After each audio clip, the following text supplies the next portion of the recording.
In the dead of the night, while the village of Ilupeju slept, Iya Morenikeji appeared beside Ifagbemi's bed. Without a word, she blew a fine white powder into his face. Ifagbemi woke up violently, coughing and gasping. He sat up, searching round the corner of his hut, but there was no one. He staggered quickly, ran to his native medicine bag, pulling out his horned staff, wrapped with animal skin. His sweat drips from his eyebrow as he muttered, "Ajagunla, open the gates of vengeance for me." Suddenly, his shadow elongated unnaturally, and a dark cloud covered the moon outside. The wicked energy returned to him in a flicker, though not in full, and the rage gripped his heart. Meanwhile, across the palace wall, Iya Morenikeji appeared once again, this time before Prince Adirokpo, who sat mourning his kingdom's sorrow. "The time is ripe," she said, placing a leather pouch in his palm. "Inside this charm is the spirit of the 7 warriors who once defeated death.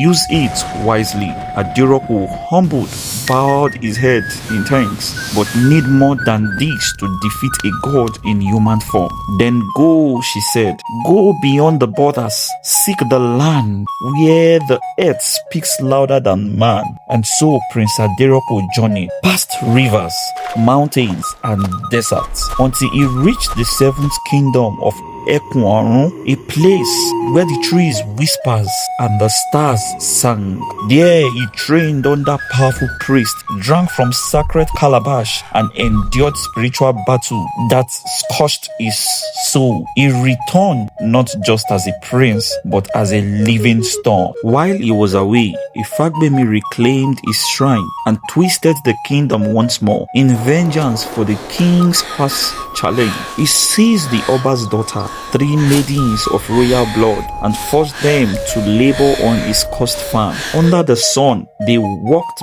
barefooted and hungry. He only fed them on muddy waters and boiled yam peels. The villagers watched in silence. Who could speak against a god reborn? But then the drum sounded. From the eastern gate came a prince dressed not in royal robes, but in the leaves of warriors and feathers of the sky. Prince Adirokpo has returned. Word spread like wildfire. Adirokpo had come back to challenge Ifagbemi once more. The villagers gathered, trembling with hope and fear, at the sacred hill where their fate had always been decided. Ifagbemi stood tall with his horned staff, but his face betrayed a flicker of uncertainty. "You dare return," he is. "I will bury you where the gods train." But Adirokpo smiled and planted his spear into the earth. "Today, no god shall speak here, only truth.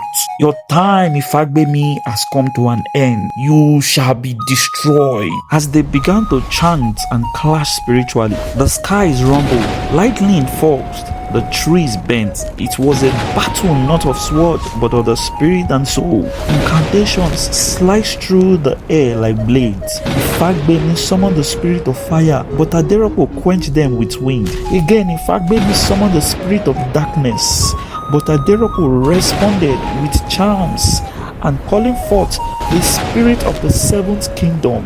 The spirit of the 7th kingdom appeared and gripped Ifagbemi with chains, so tight that Ifagbemi was gasping for air. Ifagbemi screams in pain. And Adirokpo stood and said, "I am the prince of this kingdom, the prince of Ilupeju. I am Ajanaoku. A lion cannot beget a goat. A war that has been announced cannot kill a cripple." He rejoiced. Just then, Ifagbemi began to chant, "A war! I am the god who have dwelt with the 7 gods." Adirokpo screams as Ifagbemi captures him. Confusion fills the air. The villagers run for their dear lives. Lightning and thunder struck. Iya Morenikeji, standing from afar, watching the defeat of Prince Adirokpo. Who can defeat Ifagbemi? Who can stop Ifagbemi?